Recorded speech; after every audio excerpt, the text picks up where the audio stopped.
Hello, I'm Christine Persichetti. The Currents News facility is currently undergoing renovations, and that doesn't allow us to produce full-length newscasts. So for the time being, we'll be presenting abbreviated updates.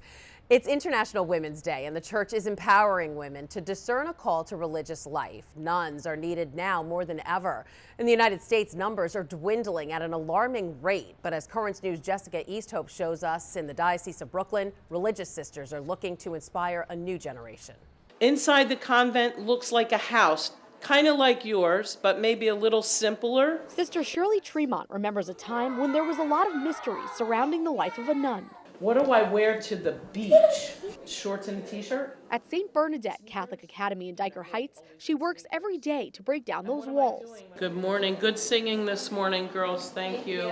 Not being visible and approachable to young Catholics is one of the reasons she says numbers of nuns in the United States are dropping. I don't know that young people today see enough religious to know what religious life is all about. And there's probably some misconceptions. Come and see. Come spend some time with us, and you'll see who we are.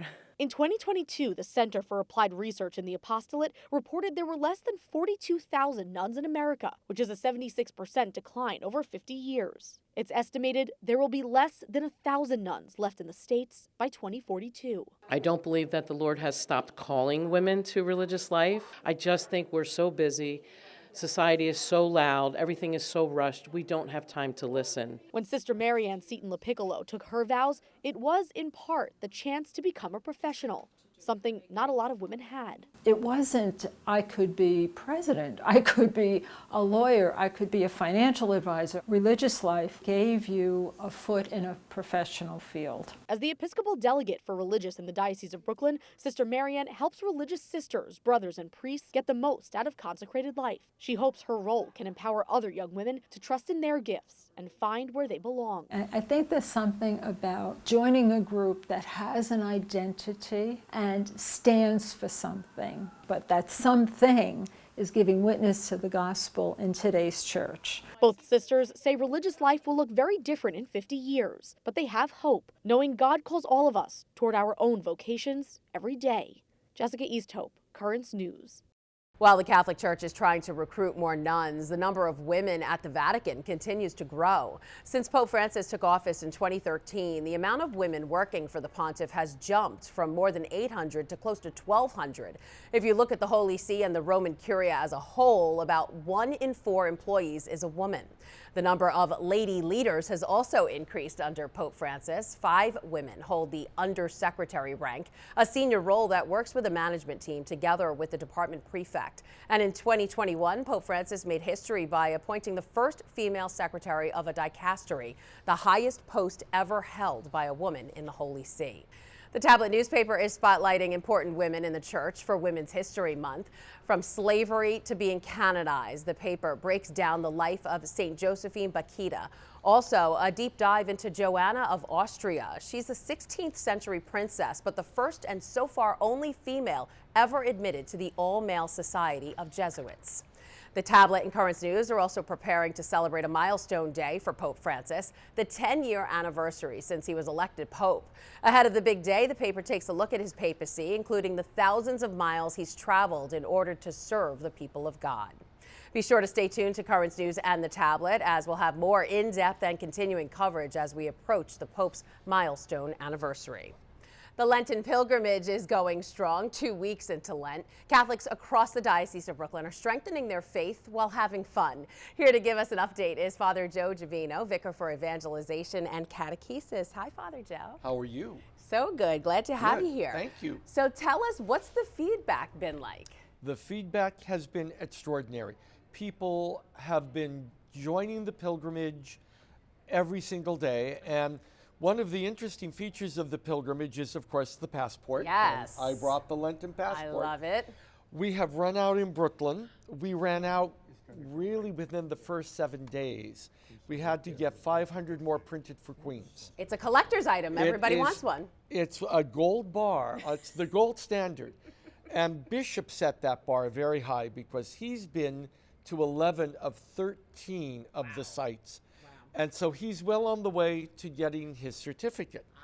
And you're saying, what is a certificate? Yes. If you made 20 pilgrimage sites, you will get a signed certificate from Bishop Brennan. Oh, I love it. And your proof is getting your stamps in the passport when you go.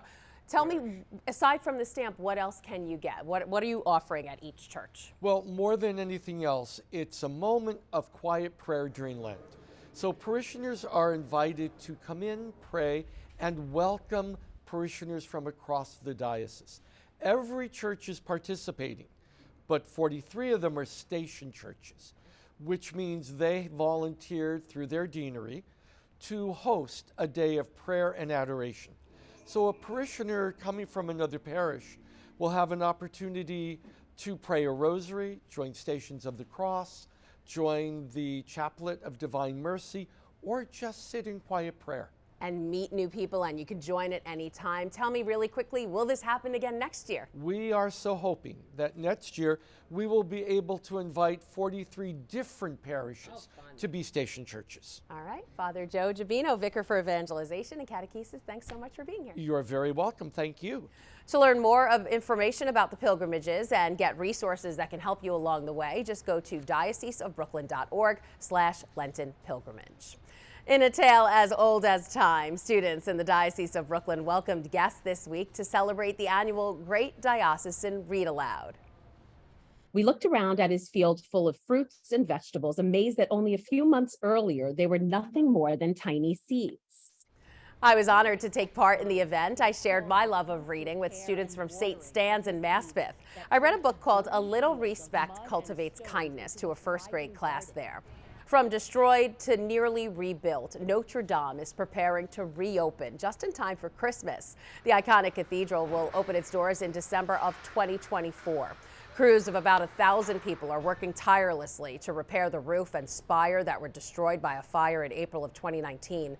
They were given a 5-year timeline to rebuild. That wraps up your Currents News update. I'm Christine Persichetti. Thank you for joining us because we are putting your faith in the news. Currents News is there. Our team coverage begins with Currents News' Jessica Easthope outside the cathedral in downtown Los Angeles. Thousands of people have been coming here today to pay their respects to Bishop David O'Connell. The final farewell for a bishop whose life was tragically cut short. Plus a look at his impactful ministry. That's where Bishop O'Connell liked to spend most of his time. And hearing from those who knew him best. He was always like, good, yes, like what do you need? Yes, I'll be there. Bishop O'Connell would go out and walk the streets and get to know people. I don't think we're going to have another one like Bishop David O'Connell. I was better for having known David O'Connell. When news happens, Currents News is there.